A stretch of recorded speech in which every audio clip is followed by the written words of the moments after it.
All right, well, I suppose we should go ahead and get started. Good evening, everyone. My name is Jesse Laris, and I would like to give you a little bit of information about myself. I am a librarian at Argosy University's Twin Cities campus, and I've been working there since 2001.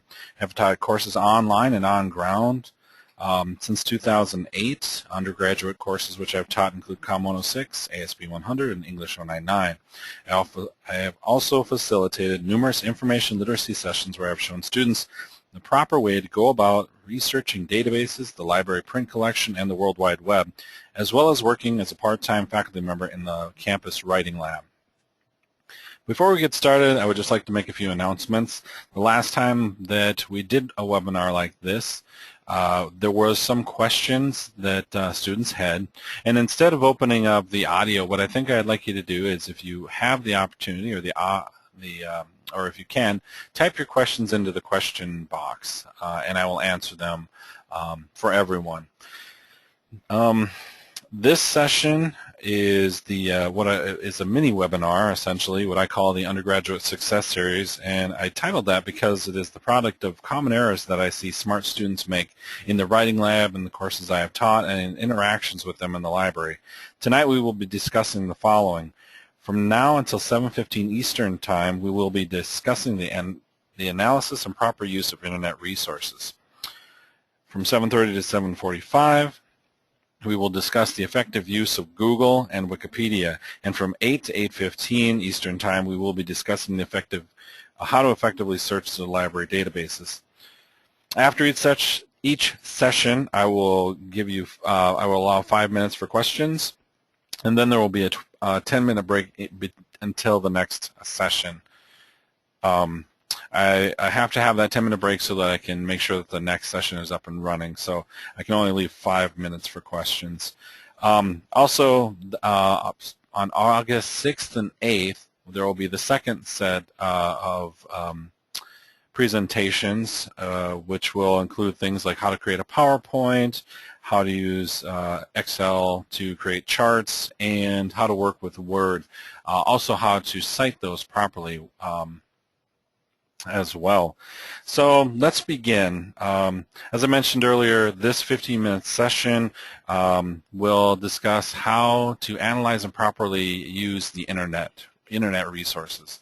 And one of the things that I wanted to bring up before we begin is the fact that you might be familiar with a term called information literacy. And information literacy is, in essence, the ability for a person to go out and to find pertinent information and then go ahead and use that information in their papers and so on and so forth. And it's not just something that you're going to use here during your time here at Argosy, but you'll also use those skills when you go out into the job market as well. Commonly, information literacy is confused with information technology. Information technology is the sharing of communication, setting up an email or a link to the internet, so on and so forth, where information literacy is more about gaining a better understanding of how to use the information. Here's a definition of information literacy. The Association of College and Research Libraries describes it as the ability to recognize when information is needed and have the ability to locate, evaluate, and effectively use that information. We'll be talking a lot about that and how it pertains to your research. Essentially, it's going out and determining if that information is authentic, valid, and if it's reliable, essentially. Excuse me. Here are 5 characteristics of an information literate person. And the first one is to determine the extent of information needed. In classes that I've taught, sometimes that's a stumbling block because students will go out and find a quote from somewhere, maybe it's from a blog or something, and bring that quote back and put it into their paper, but it won't actually answer the question that was asked. Another piece to an information literate person is the ability to assess and effectively assess information effectively and efficiently, evaluate it critically, and then incorporate it into their knowledge base. These top 3 characteristics are what we will talk about tonight. And then in our August episodes, we'll talk about the use of how to use that effectively, and also to understand the economic, legal, and social implications for that. I'm going to talk about citing and also about plagiarism, things of that nature.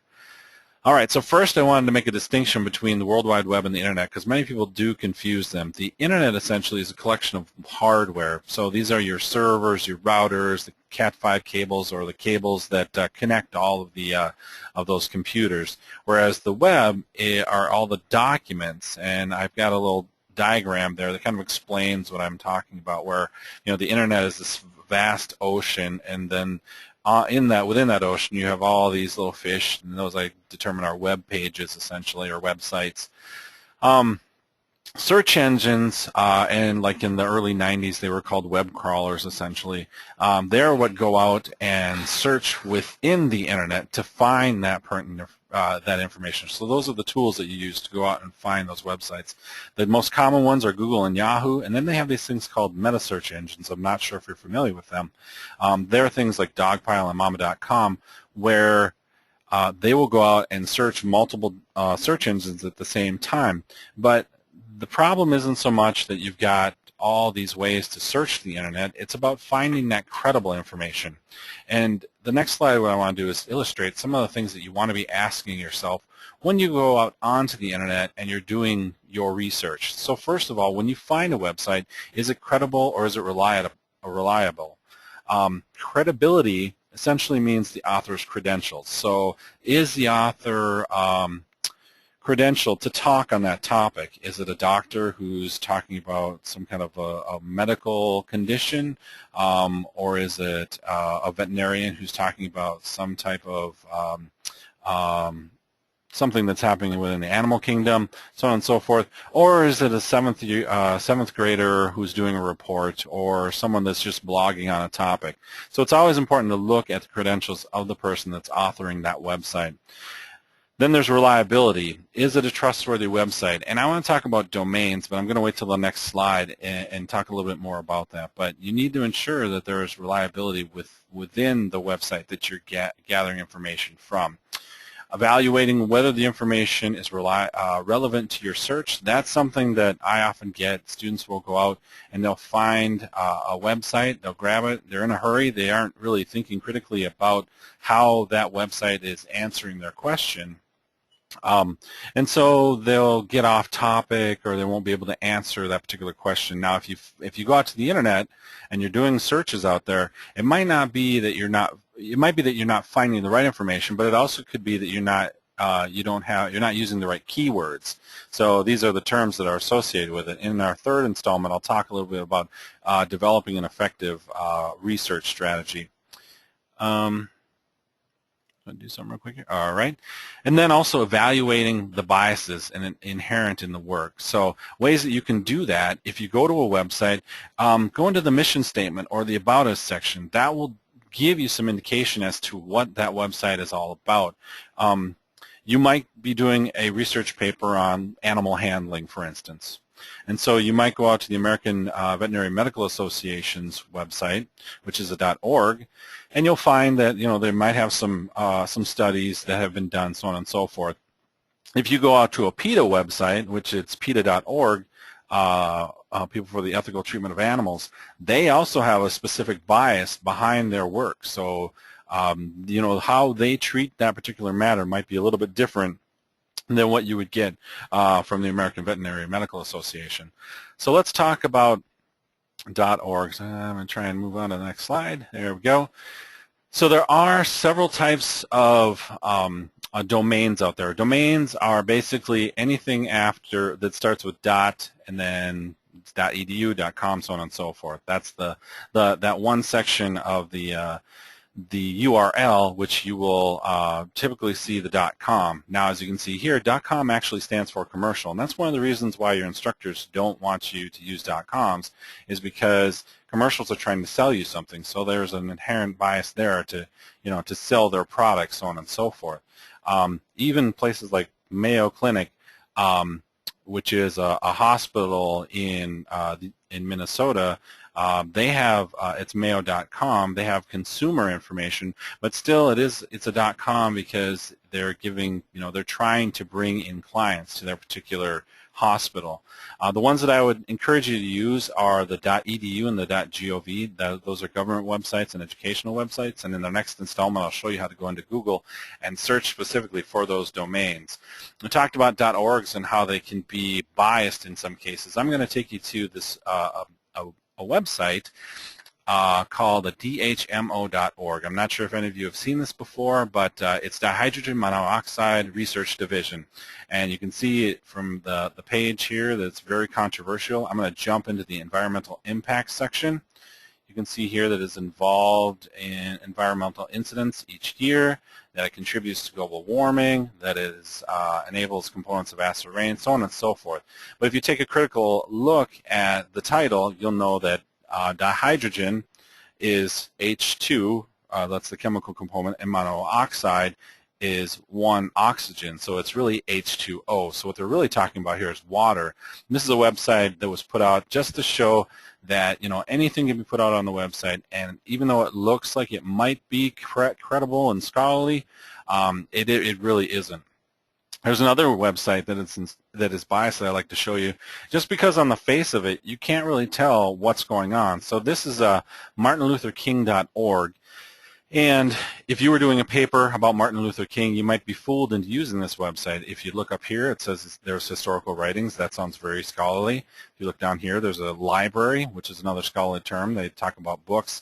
Seeing that there's rap lyrics here is a little off-putting. You're not sure what's going on here. Typically, when you come to a website, you'll find the information about who's put it up, when was the last time that they reviewed it, so on and so forth. So if we scroll down here, we do have a link here. So I talked about looking for the About Us or the mission statement.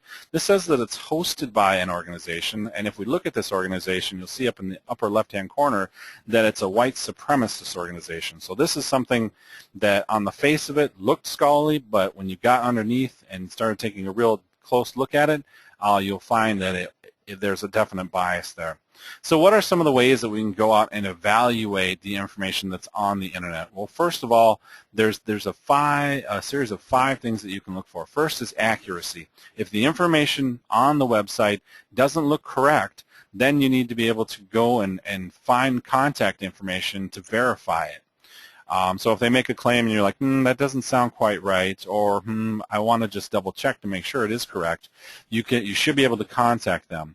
So there might be a web or an email address, a phone number, so on and so forth. Then also authority. Do they give their credentials? Who's writing this? The information here. How do we know that it's credible?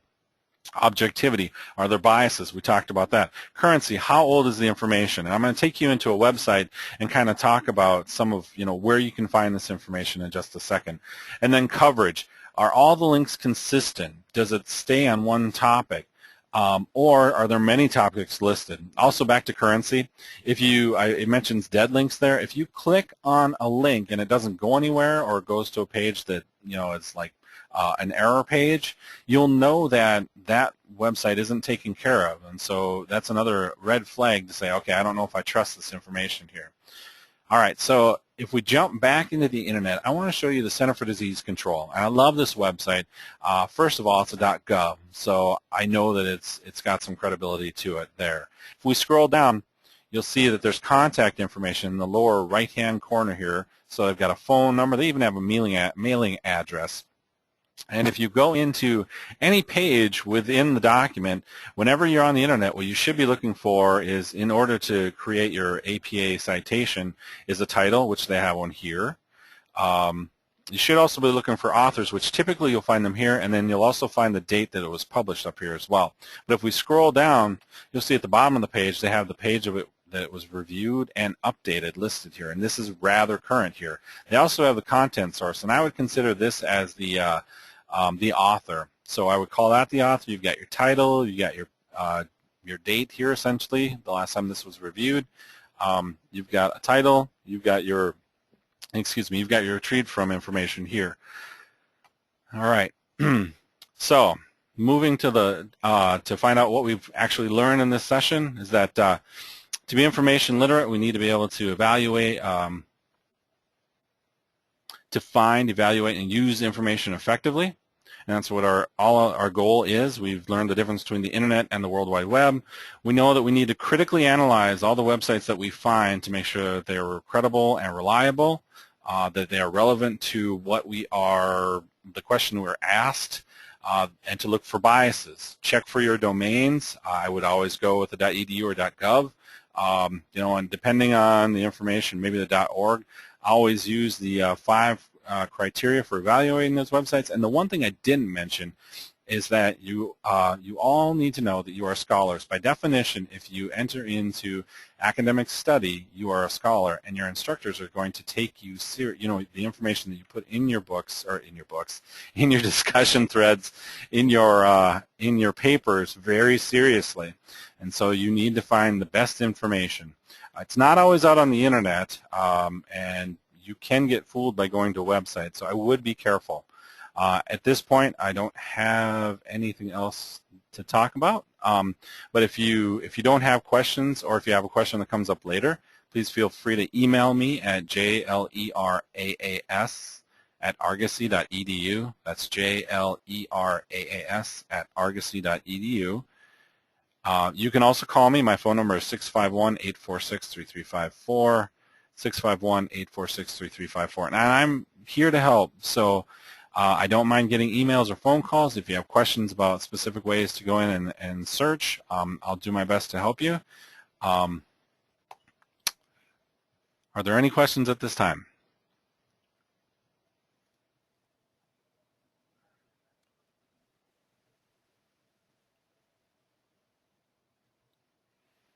If not, well, I thank you for your time. And again, please feel free to contact me later, and I will try to answer your questions. All right, thanks a lot. Bye-bye.